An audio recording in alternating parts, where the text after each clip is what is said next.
Hello and welcome everyone to Cars with Ben. In today's video we had the release of the new Widebody Supra. Now this came out a week ago, but I just wanted to get around to talking about it now. I have a lot to talk about with this game and I'm really enjoying playing it. Recently I've been playing Forza Horizon 4 and today I just wanted to talk about a bit more of the gameplay and what we've seen in this video, which is a complete customization of the Supra, the A90 no less, as well as some footage at the end of some rallycross and some of the new stuff that is being included in Forza Horizon 5 later in October. So if you do like this video, please leave a like, comment what you think about the video, and let's jump straight into it. So obviously, as you can see here, there is a whole... This is the first time a Toyota GR Supra with a widebody has been registered, I believe, in any game. So now you can do all of this. This was never a thing. It has been in games before, but this is a brand new appearance. It was never in the old Forza. And there's a whole load of modifications that I'm hoping they'll add as it goes. Now, when you do look at a lot of the modifications at the moment, there is not a lot. There's not a big list that I'd like to see, like, you know, with the Need for Speed options. But I'm hoping this is one of the things they will add in the game. Now, as you can see, this is a very in-depth, detailed video. It goes on for almost 10 to 12 minutes. So if you are still here, thank you for watching. I really appreciate it. Now, it's the Mark III Supra, of course, which means it has ties to the BMW Z4, which a lot of people sort of kind of claim it and sort of say this a lot. But that's okay, it doesn't matter. I still feel it's an okay car, and a lot of people sort of bash this car generally. And as I'm sure you will know, the Supra will be included in a day one update from the game, so it looks like we'll have a pretty good reputation of what the game is meant to be so far, and it's looking like it's going to be great. We've seen a lot of videos now, and this is my fourth video on Forza Horizon 5, which I've been really only just getting into this year. As we can see here, you've got the beach and the Supra on the sand, I should say, and it looks fantastic. Obviously, we know it's Mexico, so there's a lot to go off here, and I'm super excited to play this game. It does look pretty wild, this build, and I just wanted to talk about what is actually in the build. Now, that Supra, that huge spoiler is very big. So they've obviously gone for the proper wild Liberty Walk build with this one, and it kind of gives us an insight. This is an important car because it gives us an insight into what we're going to expect in the game as it goes on. Now, I'm super excited because it's just going to be a huge game to play, and I can't wait to play this on day one when it comes out and share some gameplay, because this is what my channel is all about. Obviously, I wouldn't particularly be driving a Supra down the sand on a beach. That's not where it should be. So yes, that is where I would take it, straight onto the road as they are doing. Now, as you can see from the gameplay here, there is a hell of a lot of space and open world, which I really like in Forza games. That's what it's all about. I don't mind the cities, but I prefer them to be driving space, because that's what it's all about. When you're playing a racing game, you want to sort of do these long distance tours, especially when you're playing with friends or you're racing online. And I know that they can be very good. Forza and the playground games are good at developing sort of a bit of both. You get the right city and the right racing track or the right road. And to be honest, they are getting really good at that. I think they're really professionals at making this a better game every year or every few years. Now, that being said, there's a major change in the festivals this year, as I'm sure you might be aware of, where they're doing multiple festivals, I believe. So that could be for maybe different car classes, that could be for different abilities. So we'll have to see on that one, but I'm super looking forward to it. Now, one thing I will say about Forza Horizon is that there is, for me, the game doesn't change an awful lot. At its core, it's still keeping its ability to be an open world racer. And I think it's fine, but as long as they add elements in, that keeps it fresh, which keeps everyone coming back. Now, I'm not sure exactly what the driver of this game was doing here, because he's sort of just driving all over the place, and it makes it look a bit weird. But we are about to go into a Mitsubishi Evo off-road rally in the next part. So that means there's a new sort of rally specifically staged for off-road rally type cars. And I'm super buzzed because I really like an Evo. They picked, so far, I think you'll note that they picked very good cars to show and display for the game, and that's really going to keep me going and keep me excited for playing this. So as you can see, you know, as we played, even going through this footage, you can see the landscape is constantly changing in the background. One thing, I've said it before, I just don't like the idea of driving a widebody Supra on gravel. It just doesn't make sense. I'd personally keep that away and then just change the vehicle for something that can go on gravel. Yeah, that's fine, but, you know, we have to have a little bit of variety. I don't know. This is why I'm kind of looking forward to Test Drive Unlimited a bit more than Forza, if I'm honest. And I know that's going to sort of make people question. I know there's sort of two sides here.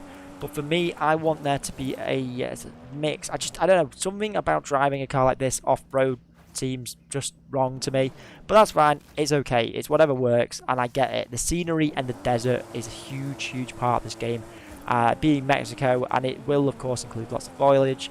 But you know what, everything I'm seeing so far is looking really, really great. And I'm super, super excited for the races, for the development, as long as they keep changing and freshening up the game every time they go. But as you can see, look, even the trees have changed just from going a minute down the road. There's a bit of and then a little nice river there, but that looks fantastic. It's just they haven't really built much roads into it. Now, my guess for that reason is because they've gone off what the map looks like and what the game. And if you've noted on the previous footage that we've seen from the game, this is the most in-depth we've seen in a long time. This is hugely in-depth, and I'm super, super excited to be able to go everywhere. It looks like everywhere that you go is in depth, no matter if you don't see it as much as the road that you might have been on. Now, I know they would do this typically with the old Forzas, and that's exactly fine. That's great. That's what we want. I think they're trying to capture the essence of Mexico, and with it, that comes a lot of in-depth, and you know, that's what they do with Forza and Playground games. So back to the car a little bit. As I said, this is going to be the first A90 registered in a game, I believe. From what I've heard anyway, and that's great. I can't wait to absolutely make it a huge Liberty Walk sort of thing, and specifically use it for certain races. Now, as we can see here, this is the first shot of the interior of the Supra, and it is pretty cool. It's going to be pretty lifelike and too live. And I really like the dashboard on the car. I think it looks really futuristic and really, really nice to look at as well. I like the red with the combination of silver, and that is exactly what I want to see when, and I'm sure everyone will agree with me here, racing in Forza. I am a very much interior driver. I don't know about you guys. Let me know if you are interior, third person, or you're more bonnet person. I am very much an interior driver. Now, sometimes I like to switch to third person because you get to see the car, of course, and you know that's what you all want to see. One thing to note here, I just want to point out while we're there, is that dirt on the side of the car, which is really, really nice, and it really makes the effects look very cool when you're driving, which is actually good when you're driving in a desert. So moving on to the Mojo Town Scramble, which is the sort of off-road 4x, not 4x4, but more rally car-based event. And we've had sort of similar things in Forza Horizon 4, but with Forza Horizon 5, it looks like it's going to be more off-road because of the scenery and the area that we get. So obviously you can see here, this is the Mitsubishi Evo, the 2010 model, I believe, and a car that's been in racing games for very long time. We've had this car for quite a while, and it's still relevant today as they obviously haven't made any more Evos. So this car is a very, very cool car. I really like it. Looks great in red, and as you can see in the background for the other cars, it was also in the trailer, if you can remember. This Evo popped up, was a wide body, if you can recall, so that was pretty cool. I'll put a picture here.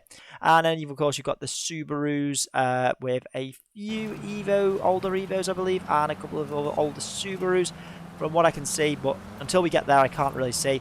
But this will be pretty much like, if you can look at it like a dirt, it's almost like playing Dirt Rally or Dirt 5. It's going to be an off-road experience here, and we've already seen quite a lot of footage in the off-road trucks that they're going to sort of go on, and you know, we've got the new Defender, so there's quite a lot going on, I think, this year with off-roading, more so than racing and sort of hypercars, which is fine as long as they make a mix of it. That's what Forza's all about.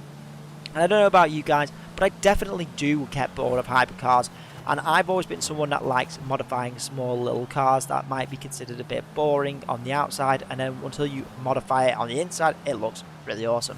So yeah, definitely a mix for me. With where I want the game to go yet, I'm not too sure, but I definitely feel like it's still taking the same sort of route as it has done in the past few years, but that's okay. You know, it's selling well, it's still a good game. Why kill the formula? But I mean, it will get to a point where if Forza doesn't change, I feel like it has to keep it fresh. And it does remind me a lot of what I've seen from Forza Horizon 4 with Edinburgh, which is still a fantastic game, no doubt, but what are they adding to change? You know what I mean? So as you can see here, you know, more Subarus. They look like it's going to be a good host of cars, and if they've done the same with the last cars, I think that's great. Yeah, I'm very happy with what I've seen so far. And sometimes it's not always about the car count. Sometimes it is really about the quality of cars. Obviously, I'm more of a quantity over quality when it comes to cars. I would much rather have a variation than a few small car selections, because that can for me be boring, and I rarely use that quantity over quality. But there you go, there it is. This is the off-road sort of rally stage for the cars. You do go into some nice Mexican towns here. They do look lovely, and the sky and the road looks really good. Obviously that traditional Forza checkpoint that we've got used to, and the map really is still very similar. And that brings me to an end of the Forza Horizon new trailer analysis that we have with the Supra and the Evo. Hope you've enjoyed the video. If you have, leave a like, subscribe, and let me know what I should make next. I'm Cars with Ben, and I make weekly car content. See you then.